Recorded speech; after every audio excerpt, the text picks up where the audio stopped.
Medchal police station పరిధిలో గుర్తు తెలియని మహిళ హత్య కేసులో నిందితుల్ని అరెస్టు చేశారు పోలీసులు. నిందితుడు షేక్ ఇమాంగా గుర్తించారు. నిందితుడిని అరెస్టు చేసి రిమాండ్కు తరలించారు. వ్యభిచార సమయంలో డబ్బులు ఎక్కువ డిమాండ్ చేయడంతోనే హత్య చేసినట్టు తెలిపారు పోలీసులు.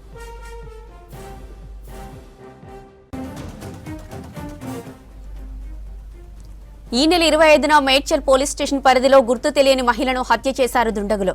మహిళ నిజామాబాద్ బోధన్ గ్రామానికి చెందిన శివానందగా గుర్తించారు. బతుకుదెరువు కోసం హైదరాబాద్కు వచ్చింది శివానంద.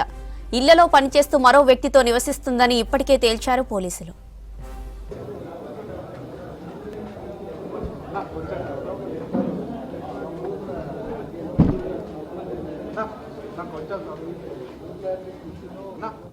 కంప్లైంట్ వచ్చింది. అందులో ఓఆర్ఆర్ దగ్గర కండ్లకోయ ఎగ్జిట్ నుంచి మునీరాబాద్ పోయే రూట్లో ఓఆర్ఆర్ కింద కల్వర్ట్లో ఒక గుర్తు తెలియని మహిళ మృతదేహము ఉందని చెప్పిన కంప్లైంట్ తోటి ఇమీడియట్గా మేడ్చల్ సిఐ సత్యనారాయణ వాళ్ళ టీము, మేడ్చల్ ఏసీపీ అందరూ కూడా ఆ స్పాట్కి వెళ్ళి ఆ సీన్ విజిట్ చేయడం జరిగింది. ఆ రోజు వరకు మనకి ఆ మహిళ ఎవరో తెలియదు. ఇమీడియట్గా ఎఫ్ఐఆర్ నమోదు చేసుకొని మనం సెక్షన్స్, పాత సెక్షన్లు అయితే 302, 201, బిఎన్ఎస్ యాక్ట్ ప్రకారం 103, 238 బిఎన్ఎస్ కింద ఎఫ్ఐఆర్ నమోదు చేసుకొని ఇన్వెస్టిగేషన్ స్టార్ట్ చేయడం జరిగింది. ఇమీడియట్గా డెడ్ బాడీని పోస్ట్ మార్టం చేపించడము టీమ్ ఆఫ్ డాక్టర్స్ తోటి. ఆ తర్వాత అక్కడ సీన్లో దొరికినటువంటి ఆధారాల ఆధారంగా ఆమె కట్టుకున్నటువంటి శారీ, తర్వాత ఆమె ధరించినటువంటి ఆభరణాలు, వీటన్నిటిని ఇమ్మీడియట్గా ఫొటోస్ తీసి మా టీం అందరూ కూడా సర్క్యులేట్ చేయడం జరిగింది లుకౌట్ నోటీస్ ద్వారా. చుట్టుపక్కల ఉన్నటువంటి సంగారెడ్డి, మెదక్, సిద్దిపేట, రాచకొండ, హైదరాబాద్, సైబరాబాద్, కామారెడ్డి, నిజామాబాద్ అన్ని జిల్లాలకు కూడా వీటిని సర్క్యులేట్ చేయటము. ఇమీడియట్గా నెక్స్ట్ డే అంటే నిన్న మనకి ఆ లేడీని వాళ్ళ యొక్క బంధువుల ద్వారా గుర్తించడం జరిగింది. ఆ లేడీ మనకి పేరు శివానంద, ఏజ్ 45 years, భర్త సాయిలు. ఈమెకి ఒక పాప, 2 అబ్బాయిలు ఉన్నారు.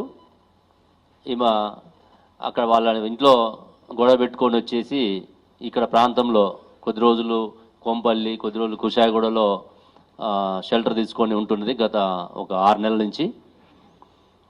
ఆ తర్వాత మనకి నిన్న లేడీ ఐడెంటిఫై అయిన తర్వాత ఇమీడియట్గా వాళ్ళు ఇచ్చినటువంటి కుటుంబ సభ్యులు ఇచ్చినటువంటి కొన్ని ఆధారాల ఆధారంగా ఆమె నెంబర్ తీసుకొని ఆ ఫోన్ని ట్రాక్ చేయడం ద్వారా మనకి నేరస్తుడు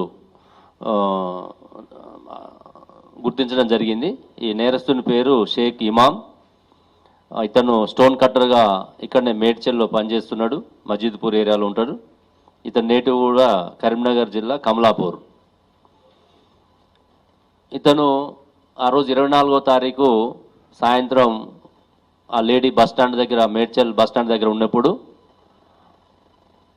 ఇతను కూడా ఆ ప్రాంతానికి వెళ్ళి అక్కడ వాళ్ళిద్దరు మాట కలిసి ఇద్దరు ఎంగేజ్ చేసుకోవడం జరుగుతుంది. ఎంగేజ్ చేసుకున్న తర్వాత ఇద్దరు కలిసి అక్కడ ఐసోలేటెడ్ ప్లేస్కి వెళ్ళటము. అక్కడ వాళ్ళు అప్పటికే ఒక 500 రూపీస్కి వీళ్ళు మాట్లాడుకోవటము.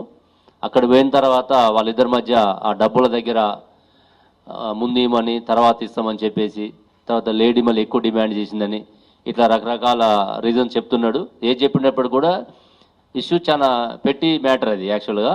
దానికి అతను ఆ సడన్ ప్రొవకేషన్లో ఆ లేడీని గొంతు బిసికి స్లో తప్పి పడిపోయిన తర్వాత ఆ దగ్గరలో ఉన్నటువంటి రాయి తీసుకొని బండరాయితోటి తల మీద బాదటము, బాధేసి మళ్ళీ అప్పటికే చనిపోతుంది.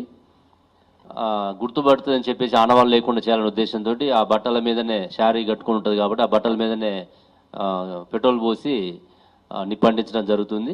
నిప్పంటించేసి ఇతను పారిపోవడం జరుగుతుంది. ఆ తర్వాత ఇమీడియట్గా మన Medchal ACP, Medchal additional DCP Purushottam గారు వారి యొక్క ఆధ్వర్యంలో ఇక ఎంటైర్ ఉన్న టీం అంతా, ఎస్ఓటీ కావచ్చు, సిసిఎస్ కావచ్చు, మన మేడ్చల్లో ఉన్నటువంటి ఇన్స్పెక్టర్సు, డిఐస్ మొత్తం ఒక 6-7 టీమ్స్ ఫామ్ చేసి ఆ రోజు నుంచి కూడా సీసీ కెమెరాలు చూడటము, ఐసోలేటెడ్ ప్లేసెస్, కళ్ళు కాంపౌండ్స్ ఇవన్నీ కూడా వెరిఫై చేసుకుంటూ మనం ఈ లుకౌట్ నోటీస్ ద్వారా లేడీని ఐడెంటిఫై చేసిన తర్వాత మనకి నేరస్తుని అదుపులో తీసుకోవడం జరిగింది. అంటే ఈరోజు మనం మార్నింగే అదుపులో తీసుకున్నాం. ఇంకా పూర్తిగా గతంలో ఇంక ఇట్లాంటివి ఏమైనా చేసిండా అనేది కూడా విచారించాల్సి ఉంది. ఇప్పుడు ప్రస్తుతానికి అతని యొక్క మొబైల్ ఒకటి మనం సీజ్ చేసినాం.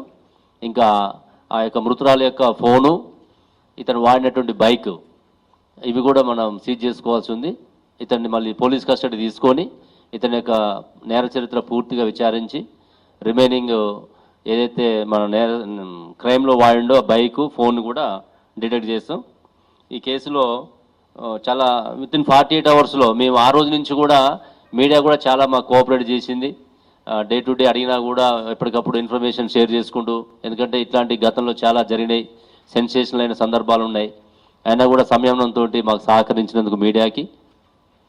ఈ కేసులో అడిషనల్ డీసీపీ పురుషోత్తం దగ్గర నుంచి, మేడ్చల్ ఏసీపీ శ్రీనివాస్ రెడ్డి దగ్గర నుంచి, మేడ్చల్ సిఐ సత్యనారాయణ, తర్వాత Dundigal CI Satish, SOT inspector, CCS inspector, తర్వాత మా Genome Valley inspector Venkatreddy, DIs Medchal DI Sudhir, Shamirpet DI Gangadhar, Dundigal DI Satish, entire team